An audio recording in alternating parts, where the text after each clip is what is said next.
Selamat siang Pak, selamat siang juga buat teman-teman semua. Jadi pada video kali ini saya atas nama Farlianus Jahani dengan NIM 2020-520029 akan mempresentasikan hasil terkait review materi dari pertemuan pertama hingga pertemuan terakhir dari mata kuliah Teknik Jalan Raya 1. Oke, baik, langsung saja ke pembahasan terkait materi resume. Jadi pada materi pertama di sini yaitu sejarah perkembangan pembangunan jalan raya di Indonesia. Pada poin A, sejarah perkerasan jalan.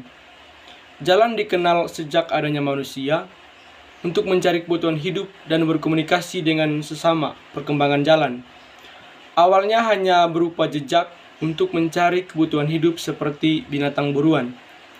Kehidupan berkelompok jalan setapak dengan menggunakan hewan sebagai sarana transportasi. Perkembangan konstruksi jalan meningkat pesat sesuai tingkat kebutuhan yang semakin maju. Pada poin B, sejarah perkembangan jalan di Indonesia. Yang pertama, umumnya ditemukan pada daerah potensi sumber daya alam yang dapat menguntungkan penjajah melalui kerja paksa seperti jalan yang membentang dari Anyer ke Panurukan atau Pulau Jawa, daerah perkebunan atau Sumatera Tengah dan Utara. Terus yang kedua, pada tahun 1970 era dimulainya pembangunan jalan dengan klasifikasi yang lebih baik, mulai dari jalan tol Jakarta sampai Bogor sampai Ciawi, Jagorawi dengan kepanjangan 53 km. Terus materi yang kedua, perencanaan jalan. Pada poin A, jalur dan lajur lalu lintas. 1. Jalur lalu lintas adalah bagian jalan yang dipergunakan untuk lalu lintas kendaraan yang secara fisik berupa perkerasan jalan. Batas jalur lalu lintas dapat berupa yang pertama, median jalan, terus yang kedua bahu jalan, yang ketiga trotoar jalan, yang keempat pulau jalan, dan yang kelima separator jalan. Yang kedua, jalur lalu lintas dapat terdiri atas beberapa lajur. Terus yang ketiga, jalur lalu lintas dapat berdiri atas beberapa tipe. Yang pertama, 1 jalur sampai 2 lajur sampai 2 arah atau bisa disebut 2/2 TB. Terus yang kedua, 1 jalur sampai 2 lajur sampai 2 arah atau bisa disebut 2/1 TB. Terus yang ketiga, 2 jalur sampai 4 lajur sampai 2 arah atau biasa disebut 4/2 TB. Terus yang keempat, 2 jalur sampai N lajur sampai 2 arah atau biasa disebut N/2B, di mana E-nya sama dengan jumlah lajur. Keterangan dari penjelasan di atas, untuk TB sama dengan tidak berbagi. Terus untuk B itu berbagi. Yang keempat, lebar jalur. Yang pertama, lebar jalur sangat ditentukan oleh jumlah dan lebar lajur peruntuknya. Menunjukkan lebar jalur dan bahu jalan sesuai dengan VLHR-nya. Terus yang kedua, lebar jalur minimum adalah 4,5 meter, memungkinkan 2 kendaraan kecil saling berpasangan. 2 kendaraan besar yang terjadi sewaktu-waktu dapat menggunakan bahu jalan. Pada poin B, lajur. Yang pertama, lajur adalah bagian jalur lalu lintas yang memanjang dibatasi oleh marka jalur jalan, memiliki lebar yang cukup untuk dilewati suatu kendaraan bermotor sesuai kendaraan rencana. Yang kedua, lebar lajur tergantung pada kecepatan dan kendaraan rencana, yang dalam hal ini dinyatakan dengan fungsi dan kelas jalan. Yang ketiga, jumlah lajur ditetapkan dengan mengacu pada MKJI berdasarkan tingkat kinerja yang direncanakan, di mana untuk suatu ruas jalan dinyatakan oleh nilai rasio antara volume terhadap kapasitas yang nilainya tidak lebih dari 0,80. Yang keempat, untuk kelancaran drainase permukaan jalur lalu lintas, pada alinemen lurus memerlukan kemiringan melintang normal sebagai berikut: 2-3% untuk perkerasan aspal dan perkerasan beton, 4,5% untuk perkerasan kerikil. Lanjut pada materi yang berikut, jenis kerusakan dan bagaimana cara atau metode deteksi. Pada poin A, tujuan pemeliharaan jalan adalah yang pertama, untuk mempertahankan kondisi jalan mantap sesuai dengan tingkat pelayanan dan kemampuannya pada saat jalan tersebut selesai dibangun dan dioperasikan sampai dengan tercapainya umur rencana yang telah ditentukan. Terus yang kedua, suatu perkerasan jalan sekuat apapun tanpa didukung oleh fasilitas drainase akan dengan mudah menurunkan kekuatannya sebagai akibat dari melemahnya kepadatan lapisan pondasi dan terurainya butiran agregat dari bahan pengikatnya. Terus pada poin B, jenis kerusakan jalan. Yang pertama, kerusakan fungsional adalah kerusakan pada permukaan jalan yang dapat menyebabkan terganggunya fungsi jalan tersebut. Terus yang kedua, pada kerusakan fungsional, perkerasan jalan masih mampu menahan beban yang bekerja namun tidak memberikan tingkat kenyamanan dan keamanan seperti yang diinginkan. Terus yang ketiga,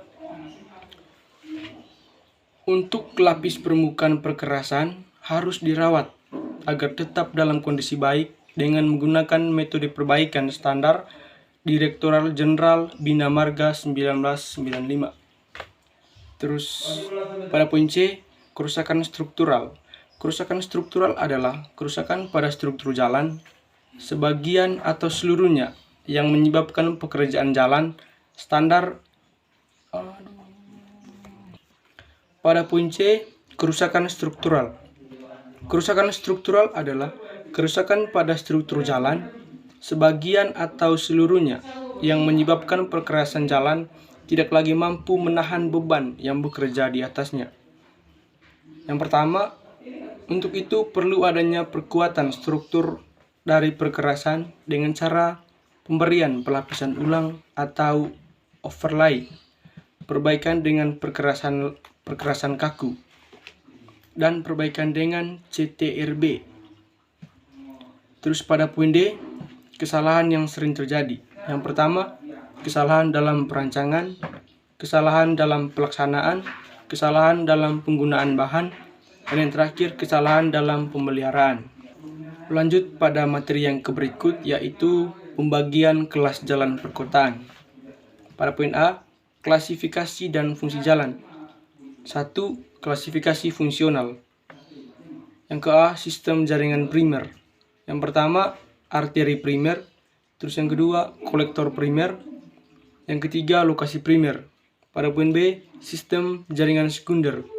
Jadi yang pertama, arteri sekunder. Terus yang kedua, kolektor sekunder. Yang keempat, lokal sekunder. Yang berikut, klasifikasi jalan. Yang pertama, klasifikasi fungsi jalan. Yang kedua, kelas jalan. Yang ketiga, medan jalan. Yang keempat, wewenang pengelolaan. Pada poin B, klasifikasi jalan. 1. Pengelompokan jalan menurut sistem. Yang pertama, sistem jaringan jalan primer. Jaringan jalan dengan peranan pelayanan jasa distribusi untuk pembangunan semua wilayah yang menghubungkan simpul jasa distribusi yang berwujud kota. Terus yang kedua, sistem jaringan jalan sekunder. Jaringan jalan dengan peranan pelayanan jasa distribusi untuk masyarakat di dalam kota, yang antar dan dalam waktu kawasan di dalam kota. Pusat-pusat produksi, pusat-pusat yang menghasilkan barang dan jasa, termasuk kawasan permukiman dan kawasan lainnya. Simpul jasa distribusi. Pusat-pusat kegiatan yang mempunyai jangkauan pelayanan nasional, wilayah, dan lokal. Yang kedua, pengelompokan jalan menurut fungsi. Yang pertama, jalan arteri, jalan yang melayani angkutan umum. Antara lain, perjalanan jarak jauh, kecepatan rata-rata tinggi, jumlah jalan masuk atau akses dibatasi secara efisien. Terus yang berikut, jalan kolektor. Jalan yang melayani angkutan pengumpul atau pembagi, yaitu perjalanan jarak sedang, kecepatan rata-rata sedang, jumlah jalan masuk atau akses dibatasi. Yang berikut, jalan lokal yang melayani angkutan lokal. Yang pertama, perjalanan jarak dekat. Yang kedua, kecepatan rata-rata rendah. Yang ketiga, jumlah jalan masuk atau akses dibatasi. Terus lanjut, jalan lingkungan jalan yang melayani angkutan lingkungan. Yang pertama, perjalanan jarak pendek. Terus yang kedua, kecepatan rata-rata rendah. Lanjut pada materi yang berikut, yaitu perencanaan geometri jalan. Pada poin A, klasifikasi medan jalan. Yang pertama, jenis medan. Yang pertama itu datar dengan notasi D, dengan kemiringan medan yaitu lebih kecil dari 3%. Terus yang kedua, perbukitan. Notasi B, terus kemiringan medan 3% sampai 25%. Terus yang ketiga, pegunungan. Notasi G, dengan kemiringan medan lebih besar dari 25%. Terus pada poin B, kriteria perencanaan. Yang pertama, kendaraan rencana. Terus yang kedua, ekivalen mobil penumpang. Terus yang ketiga, volume lalu lintas. Dan yang keempat, kecepatan rencana. Terus pada poin C, kendaraan rencana. Yang pertama, dimensi dan radius putar sebagai dasar penyediaan ruangan jalan. Terus yang kedua, 3 kategori. Yang pertama, kendaraan kecil sama dengan mobil penumpang. Terus yang kedua, kendaraan sedang, truk 3 as tandem atau T-bus besar 2 as. Yang berikut, kendaraan besar, truk tempelen atau bisa disebut semi-trailer. Yang kedua, ruang manuver kendaraan saat membelok di tikungan atau persimpangan sebagai dasar penyediaan ruang. Lanjut pada materi yang berikut, yaitu pengenalan ketentuan teknis perencanaan geometrik jalan. Yang pertama, ruang lingkup. Pada poin A, ketentuan teknis. Yang pertama, klasifikasi kelas jalan. Terus yang kedua, penentuan jumlah lajur. Yang ketiga, kecepatan rencana atau VR. Yang keempat, kendaraan rencana. Yang kelima, bagian-bagian jalan.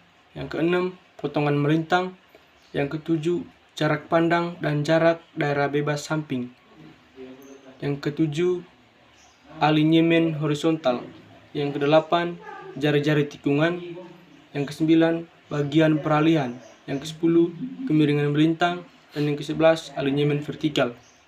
Pada poin B, klasifikasi jalan adalah pengelompokan jalan yang terdiri dari 1. Kelas jalan. Terus 2. Sistem jaringan. Yang ketiga, fungsional. Dan yang keempat, status jalan. Yang kelima, spesifikasi penyediaan. Terus yang keenam, klasifikasi medan.